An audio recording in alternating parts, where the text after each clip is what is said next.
I am not against us having a solid backup. Nick Foles obviously has proven that to be the case. That if you have a quarterback that is mobile, if you have a quarterback that can get injured, your season can be saved with a solid backup quarterback. I will never argue that point. However, what I will argue is when you pick up that player. Welcome to the ChadBurn Show, brought to you by M. Chad Baldwin.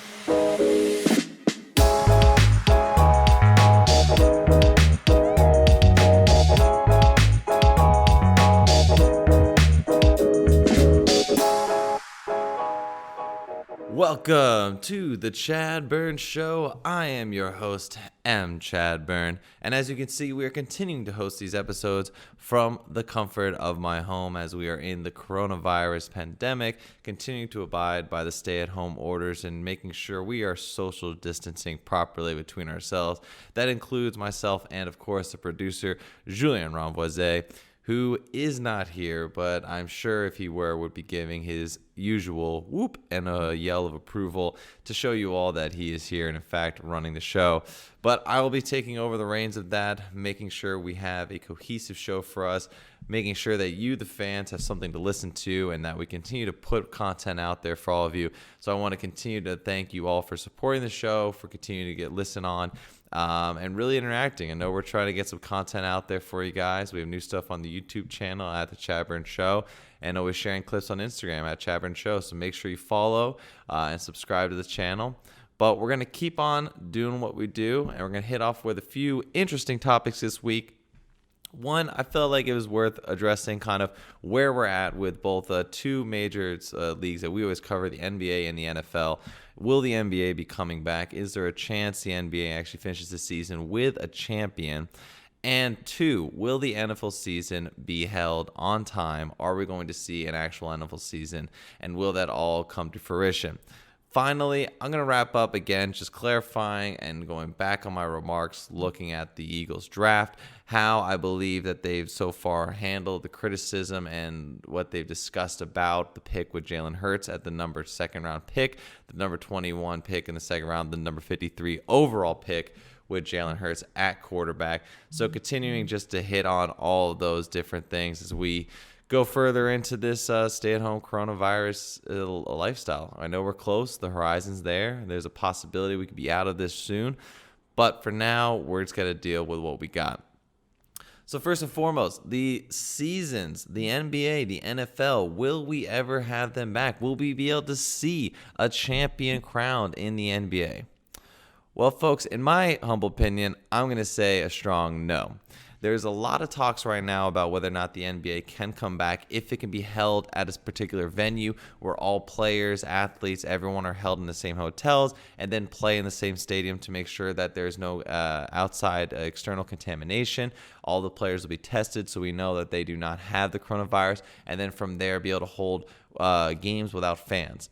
The two main locations that have been discussed so far are obviously Las Vegas and the other one being MGM Grand down in Orlando, and kind of the Disney facilities, because obviously you have the resorts, you have the hotels, you have the space for it, and they do have some stadiums down there, so it would be worthwhile to do it. I believe the particular right now, from what I recently read, is that the NBA and the WNBA have been considering the Orlando location.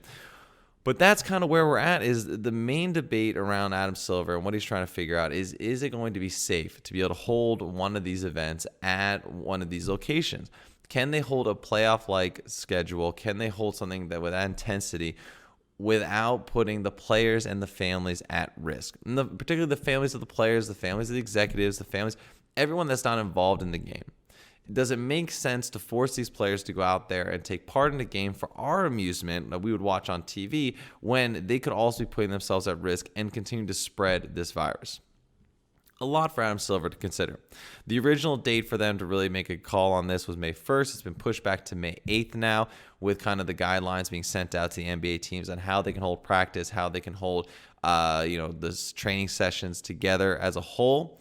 I think we've seen on social media players are still obviously getting the workouts they need in. They have, with their resources, the money they have, access to gyms, access to facilities where they can actually work out, continue to stay in basketball-ready shape, and be ready to go. I mean, we see all the time with LeBron James. And in my opinion, sometimes with more players than they should be with. Obviously, they're not social distancing the best, but, this is how it is. They have their crews. That's how it goes. But I think it'd be interesting to see if they actually play it. I don't see why necessarily you need to have the season finish. I know that they want to have a champion crown. I'm sure if you're LeBron James and the way the Lakers are playing, you definitely want to have a champion crown this season. But it's looking more and more that they're not going to be able to do it safely or in a way that makes sense based on all the guidelines that they've received from the states, from everywhere, from health officials on how they can do this properly and without any risk. Generally speaking, I think Anthony Fauci has said this on numerous occasions when talking to NFL execs in other leagues, is that if you want to do this right to make sure no one's going to get it, you would have to test them as they're going in before the game. Then you got to test them when they're coming out. Now, we're already in a country that barely has enough testing to get it done to open up this country as a whole for its citizens, let alone thinking now you're going to have to allocate special tests because they can pay for it to professional athletes. It's not going to sit right with the public. It's not going to sit right with most people. In my opinion, that's a PR disaster waiting to happen. Why would you even put yourself through that and have it answer questions on why they get tests when normal American citizens do not? So I think you got to put that out of there. So can you then hold events where you just have to test the players once, and once you test them, know that because they're confined to a certain location, there's no risk of them spreading it? That's another thing that also means you're ripping the players away from their families because you'd have to isolate them away from their families. You're isolating the media then also from their families and keeping them remotely. There's no fans in the stadiums, obviously, because you can't have it happen. So then how does that atmosphere affect the players' performance?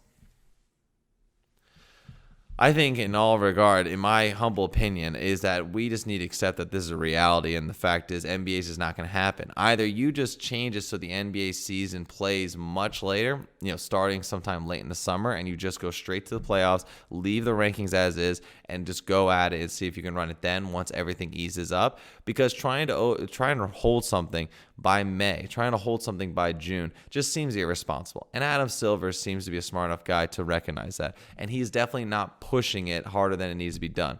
Adam Silver is taking the right steps. I think what we see right here,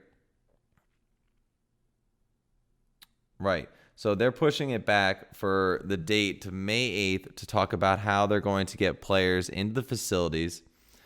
And this is what we're seeing. So as we're continuing to read, looking at ESPN here on kind of the most recent news about the NBA, similar to what I said, Adam Silver understands the PR disaster by having all these players take so many tests in order to ensure that they're safe going in and out of the facilities. He's already denying that they're going to do that. So it really is. I just don't see how you can make it possible unless you're able to have those tests and these tests miraculously become more available to all the players. Could you possibly see a shortened playoff where you just go into it with maybe the top 6 teams rather than the top 8 in each conference? Maybe you go just top 4 in each conference. That's something that also all the teams have to agree on. It would leave, for example, my team, the NBA 76ers, out of the Eastern Conference Finals, Eastern Conference playoffs, if you were to just go to the top 4 teams as standings as is right now. That's another tough one to do because then you have the fans who feel like they might have been cheated. You have the organizations that feel they might have been cheated out of it just because of disease. So the question is, do you allow the league to shorten the amount of teams that can go in order to have a quick playoff just to satiate our desire to see playoff basketball and just to get us happy? Or do you just, say, screw it. If you can't do it right, you're not going to do it at all.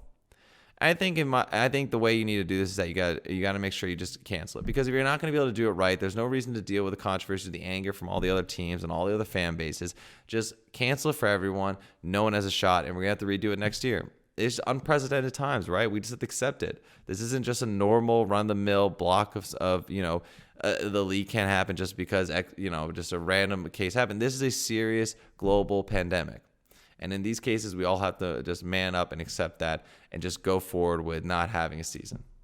I can accept it because obviously the 76ers were going to win the championship this year, so I'm fine with it. But I know a lot of Lakers fans are going to be upset. A lot of Bucks fans are going to be upset. Raptors fans are going to be upset. Clippers fans, because a lot of them thought it was their year. And I can't blame them. It really, really sucks. And I feel very bad for those fan bases who wanted to see a championship, who wanted to see the playoffs come to their building.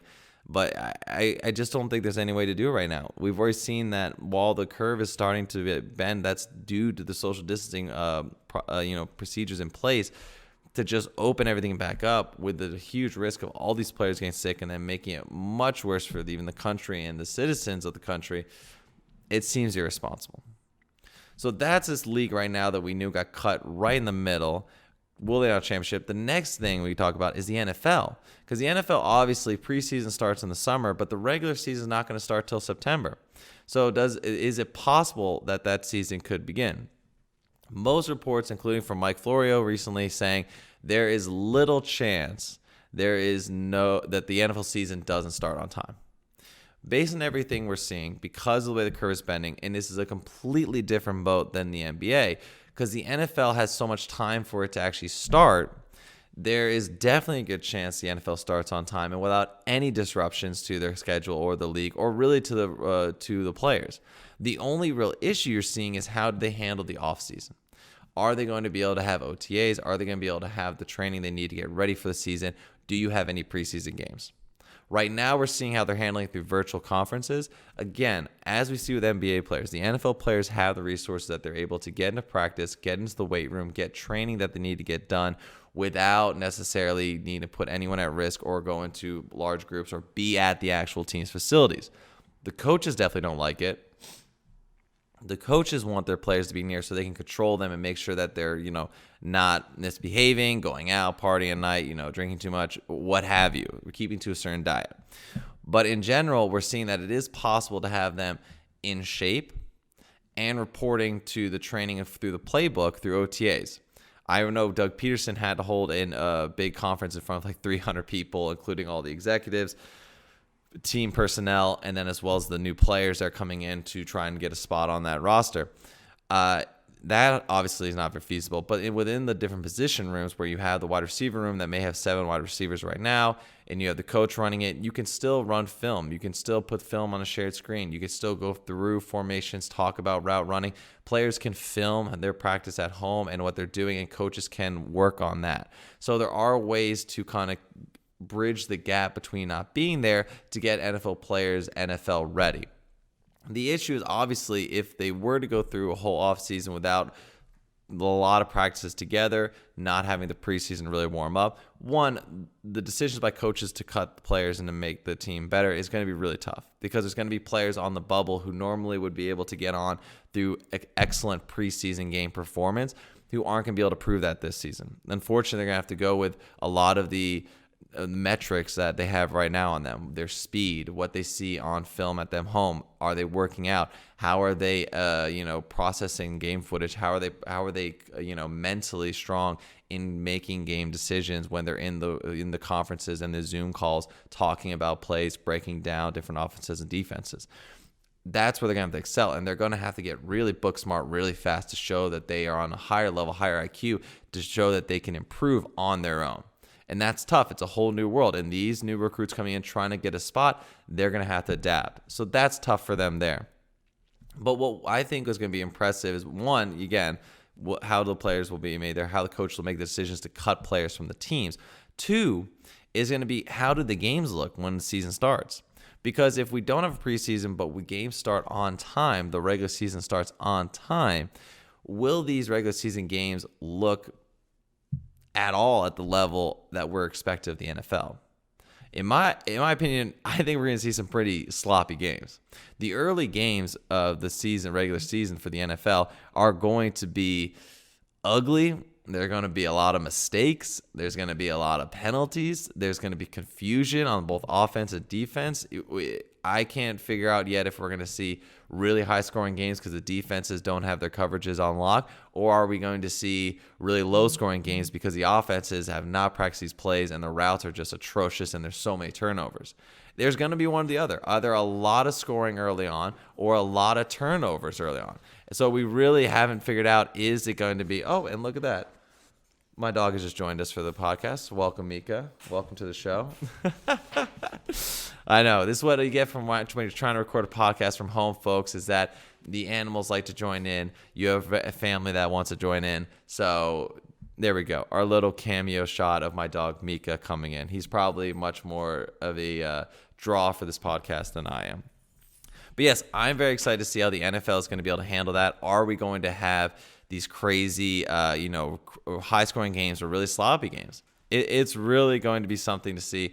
I think, honestly, we're just going to get really sloppy games, a lot of turnovers. I don't think the offenses are going to be clicking. I think quarterbacks and wide receivers are not going to be on the same page, and that's going to be a struggle. I think defenses can figure it out, running zones, understanding their assignments through video conferences is a lot easier than getting the wide receiver and the quarterback on the same page or getting the lineman to block effectively in a cohesive unit. Those are the real struggles, I think. It's more on the offense than the defense. But again, at least we'll have an NFL season. That's what we can look forward to, is that the NFL is definitely going to happen. I can't see unless there's a huge second wave outbreak, I can't see a way that the NFL doesn't hold it. And by that point in September, we should have more tests nationally for these players to get tested without it being a PR disaster and without it being, the players are taking away tests from the citizens. The NBA deals with that right now because they would have to get it done by the end of this month or in June. The NFL can wait all the way to September. And the other thing, too, is the NFL could push their season back a few weeks without it really being that impactful to other sports leagues, to everything else. Yes, the Super Bowl is on a different date, but you can just push it back 2 weeks. That's not the end of the world. We're not talking 2-3 months, just a few weeks. So the NFL is definitely going to happen, and I look forward to that going on because we need some type of sports. I don't care if there's no fans in there. I know it's tough for the players, but just for us to be able to watch, us just to be able to enjoy the game, we need something. I think the people are going crazy. I know the players are going to go crazy. They're going to want to make their money, and it really should be just that one I look forward to. And, I think for the players, they want to get this done. They want a season to play. They want to be able to prove themselves for the next contract. I remember hearing reports on the NBA side that executives and agents were calling for the NBA just to cancel their season now because for a lot of them, it goes into strategizing, how are we going to get money for my player next year? If the season's going on, they have to continuously kind of just think about, when is the opportunity they can start negotiating? When is the opportunity to get ready for next season, for free agency, for new contract negotiations? I believe for the execs and agents, they'd rather the season just be over so they can move on to the next thing. Players want to play and prove themselves. Executives and agents just looking for the next how they're going to be restructuring their team into contracts. If the season ends now, that gives them more time to plan how they're going to get the contracts next season, how they're going to build their team. Agents can start looking at how to manage free agency. They don't want to have to be waiting so long with nothing going on, with no new tape to make their players look better, with nothing pushing the team to go further. They want to get it done now. And the same is going to be with the NFL. The players want to play now to prove themselves and actually have a season to go on so they can continue to move forward and make more money. I mean, in the end, it's money for all these guys, right? They want to make money. I mean, of course, a lot of them want to play, but money is a big part of this. And if the leagues can't be held, they'd rather just move on to the next year. And I don't blame them. But with that talk of the two big leagues that I look at, will they be held with all this coronavirus stuff going on? Again, NBA, I don't think so. If they pull it off, impressive. NFL, definitely going to happen. I thought I had to spend a little time at the end of the show going over my reaction last week, my dissatisfaction with the pick for Jalen Hurts and the Philadelphia Eagles. They took Jalen Hurts, number 53 overall, with the 21st pick in the second round, taking quarterback Jalen Hurts. Again, I'm not happy. And I've made that very clear with my posts, with how I've seen it and how I've talked about on social media and on this show. I am furious with how Howie Roseman has handled this. I believe it is a disgrace for what he's done and put this team through. And so far, no one has been able to convince me otherwise. I have heard the arguments that Carson Wentz is injury prone, that he can't finish a season. One, he did finish last season with a freak accident in the playoffs. Two, he played all but 2 games of his rookie season, so we know he can play. So we know he can make it through if he keeps himself secure, and we know he has the strength to get through a whole season without getting pile drive by Jadeveon Clowney. If that doesn't happen, Carson Wentz finishes the playoffs. Don't forget that. But I've heard that argument, and that you should have a solid backup. And again, I am not against us having a solid backup. Nick Foles obviously has proven that to be the case. That if you have a quarterback that is mobile, if you have a quarterback that can get injured, your season can be saved with a solid backup quarterback. I will never argue that point. However, what I will argue is when you pick up that player. Yes, you save money by not going and get a veteran backup quarterback by drafting one this draft. But guess what you'd save more money on? If that quarterback is drafted later than the second round. You do not need a backup quarterback in the second round. Let me say that again to all of you who continue to question this and telling me I'm wrong. You do not need a backup quarterback in a second round. You get starting quarterbacks in the second round, not backups. And you now have to spend more money on him now because of where he was drafted. And instead of getting a third or fourth round quarterback and using your second round capital to get players that could play now, that could help Carson Wentz out now, and actually give him the chance to win without putting himself at risk, would be to pick a wide receiver or a cornerback or an offensive lineman in the second round. Instead, you go ahead and pick Jalen Hurts, who is a good quarterback. But if I have to read another tweet about, and really, this is just Skip Bayless, who is an absolute troll and is the worst sports personality in television. If I hear him one more time saying Hurts, if given a chance, could be better than Wentz, no. Hurts, if given a chance, could be as good if better than Dak, Skip.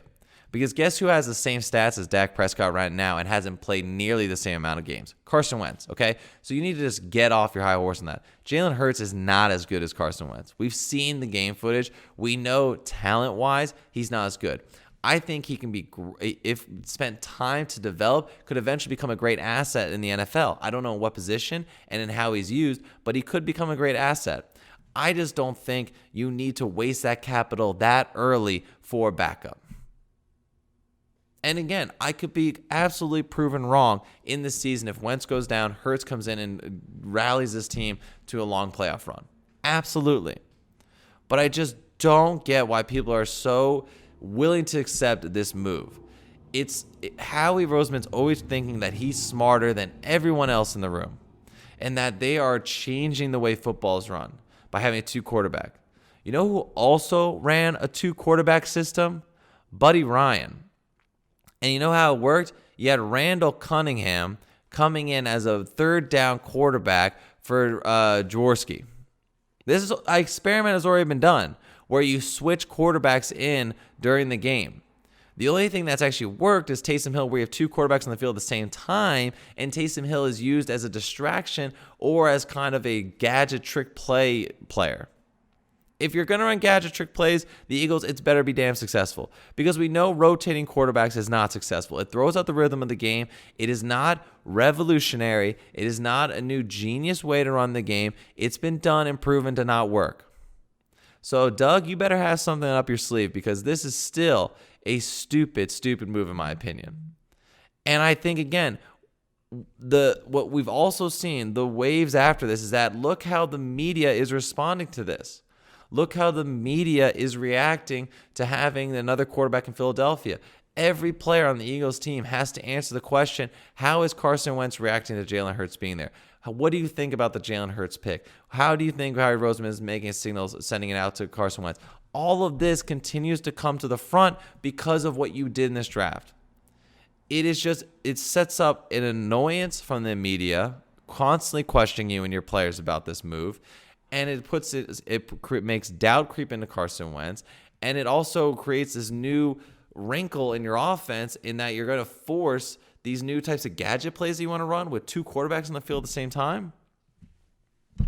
Why not stick with what works and continue to have your star quarterback who you paid $100 million to and just give him the weapons to succeed?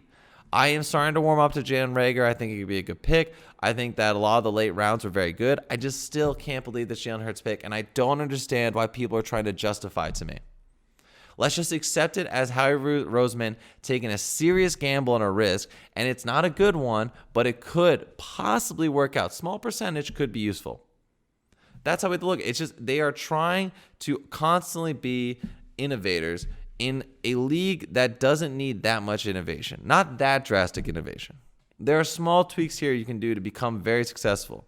Look at the Rams. I mean, when Sean McVay first came in the league, he was innovative in the sense of how he was calling the games, but the plays were not crazy complicated. They were simplistic plays. But he just was innovative in how he ran the offense and how he got his team ready. There's a lot you can do to be on the cutting edge of the NFL without having to redefine a position, without having to redefine a player. I just still cannot believe they wasted this type of capital this early in the draft on a quarterback that will probably not play this year. Again, you call yourself quarterback developers and develop a quarterback. Stop coming up with this BS that you guys are a quarterback machine in this league. You're not. You've not made a bunch of quarterbacks. You've not sent quarterbacks off to be successful. There's no quarterback tree in the Eagles that is spread across the NFL. If you were developers, Nate Sudfeld would be a solid backup and you wouldn't have had to waste a draft pick on one. That's just it. If you were a solid developer or quarterback, Nick Foles would not have sucked in Jacksonville. He worked in your system. Quarterbacks have worked in your system, but they haven't necessarily worked elsewhere because they're not developed quarterbacks. If they were developed, they could play in other cities, but they can't. They can play under you. So your system is not a quarterback developing system. It's purely a talent coming in and talent producing. That's it.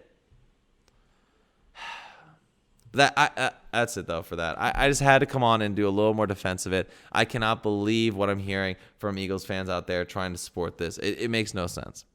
And I hope I'm wrong and I have to eat crow during the season, but for now, it still blows my mind. Ugh. Anyway, with that said, we're going to wrap up the show. We've come to the end of our segment. I want to thank you all for listening in. We, again, got another episode out there for you guys, allowing me to come in and do, while I'm trapped inside and going crazy, have a little sanity check and be able to get stuff off my chest out to you all. I hope you continue to enjoy our content. We're going to continue to put stuff forward, different videos. We've been having fun with the Chad segments. Make sure to check those out on YouTube. A little fun comedy stuff we've been putting forward for you guys. As always, these episodes are on Spotify, Google, iTunes, Stitcher. We post the videos of these episodes on YouTube. We try and put a lot of work into it so you guys can enjoy it going forward. As always, if you want to get in contact with me, you can email me at chadburn.show@gmail.com. Again, that is chadburn.show@gmail.com. Our Instagram is at ChadBurn Show, and our YouTube channel is the ChadBurn Show. So make sure you subscribe to our YouTube channel. You're following us on Instagram to stay up to date on everything we're hosting. We have links to all the new episodes. Everything you need is on there, and we're always trying to create some funny content for you guys to listen to as well. So I want to thank you guys for joining. It has been an absolute pleasure, as always, doing this. And until we see you next time, have a good evening and good night.